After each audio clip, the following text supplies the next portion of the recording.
নমস্কার বন্ধুরা, পনির খেতে ভালোবাসেন? তাহলে আজকের ভিডিওটা একদম মিস করবেন না, কারণ আজ আমি দেখাবো ঘরে খুব সহজে রেস্টুরেন্টের মতো সুস্বাদু পনির বাটার মশলা কিভাবে বানানো যায়। তো বন্ধুরা, প্রথমে আমি একটা কড়াই নিয়ে নিয়েছি।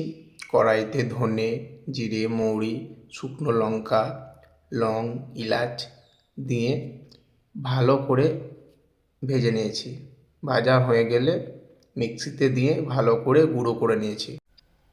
এবার আমরা মশলার পেস্ট তৈরি করব। একটা কড়াইতে একটু তেল আর বাটার দিয়ে পেঁয়াজ ভেজে নিচ্ছি।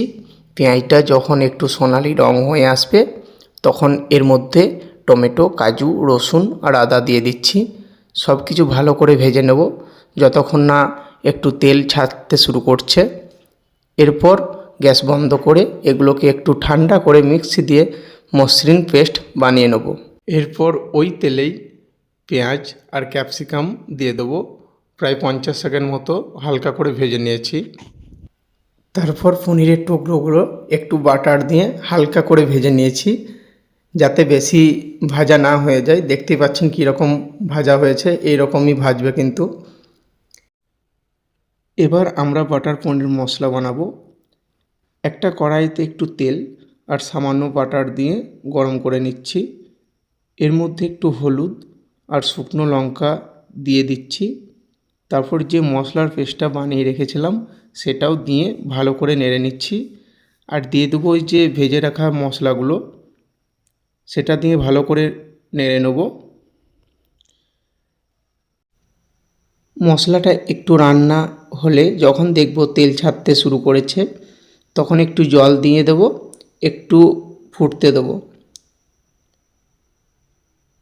যখন মশলা ফুটে উঠবে তখন এর মধ্যে ভেজে রাখা পনির, ক্যাপসিকাম আর পেঁয়াজ দিয়ে দেবো। সব কিছু ভালো করে মিশিয়ে নেব। যখন দেখব গ্রেভিটা সুন্দর রং হয়েছে তখন শেষে দিয়ে দেবো ওই যে মশলাটা, গুঁড়ো মশলাটা, সেটা দিয়ে দেবো। আর একটু বাটার আর ধনেপাতা কুচি দিয়ে নামিয়ে নেব। ব্যাস, তৈরি হয়ে গেল দারুণ টেস্টি রেস্টুরেন্ট স্টাইল পনির বাটার মশলা। বন্ধুরা, এইভাবেই খুব সহজে তৈরি হয়ে গেল সুস্বাদু পনির বাটার মশলা। ভিডিওটা ভালো লাগলে একটা লাইক করবেন, শেয়ার করবেন আর আমার চ্যানেলে সাবস্ক্রাইব করতে ভুলবেন না। ধন্যবাদ।